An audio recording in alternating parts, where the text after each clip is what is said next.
Land जिहाद, थूक जिहाद, मूत्र जिहाद। बागेश्वर धाम के पीठाधीश्वर धीरेंद्र कृष्ण शास्त्री आगामी 7 नवंबर से 16 नवंबर तक दिल्ली से वृंदावन तक सनातन हिंदू एकता पद यात्रा करेंगे। यात्रा से पूर्व सोमवार को कृष्ण कृपा धाम में धीरेंद्र कृष्ण शास्त्री ने साधु संत, कथावाचक, तीर्थ पुरोहित सहित सैकड़ों हिंदूवादियों के साथ बैठक कर जोश भर दिया।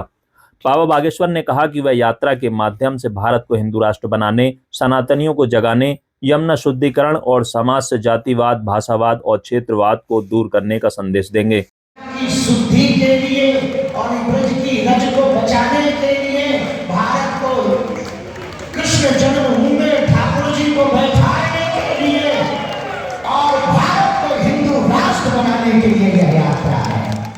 उन्होंने इस यात्रा को बालाजी और बांके बिहारी के अलावा यमुना जी से यमुना जी का मिलन बताया। भैया, ये पद यात्रा बालाजी और बांके बिहारी का मिलन है। ये पद यात्रा यमुना महारानी से मिलन है। दिल्ली में भी यमुना जी हैं और वृंदावन में भी। 7 नवंबर को संतों के साथ गौ पूजन कर दिल्ली से शुरू होने वाली इस पद यात्रा का समापन 16 नवंबर को वृंदावन में ठाकुर बांके बिहारी जी महाराज के दर्शनों के साथ होगा। उन्होंने कहा कि भारत यात्राओं का देश है। प्रभु श्री राम की वनवास यात्रा, देश को स्वतंत्र कराने के लिए महात्मा गांधी की दांडी यात्रा, कृष्ण जन्मभूमि में ठाकुर जी को बैठाने के लिए और भारत को हिंदू राष्ट्र बनाने के लिए यह यात्रा है। इस दौरान उन्होंने 3 से अधिक बच्चे पैदा करने का आह्वान भी किया। भारत में लगातार विदेशी ताकतें सक्रिय हैं। सनातनीय परंपरा पर लगातार उंगली उठाई जा रही है।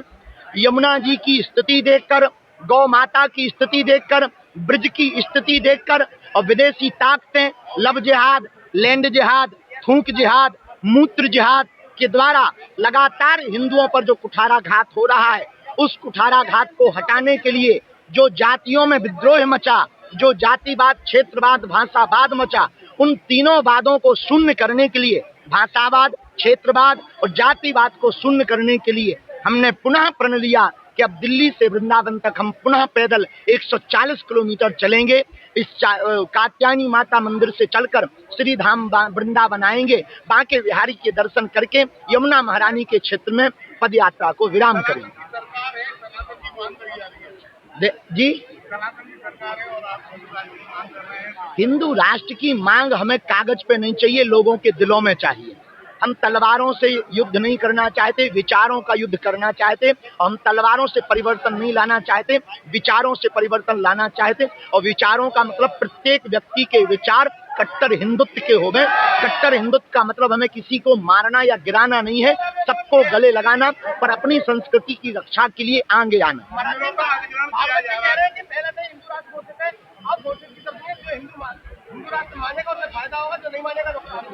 बिल्कुल बात सही है। भारत हिंदू राष्ट्र ही है।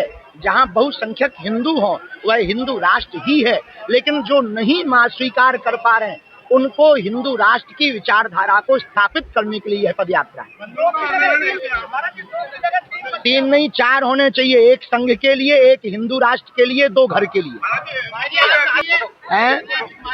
तुम्हें हमारे घर बसने से क्या दिक्कत है भैया? अच्छे खासे मुस्कुरा रहे हैं, काम चल लें दो। अभी पहले वो हॉस्पिटल बन जाने दो, पहले हिंदू राष्ट्र बन जाने दो, फिर घर बसा लेंगे। अरे तो काय पदयात्रा की बात करना, शादी में बारात में कहा लेगा।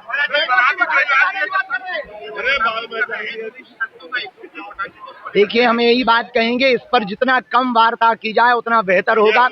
साधु को लड़ाना हमें लगेगा कि सकता है। साधु सब महापुरुष हैं, इससे सनातन की ही हानि होगी। बिल्कुल बेझिझक हम सब महापुरुषों को मिलते हैं। धन्यवाद।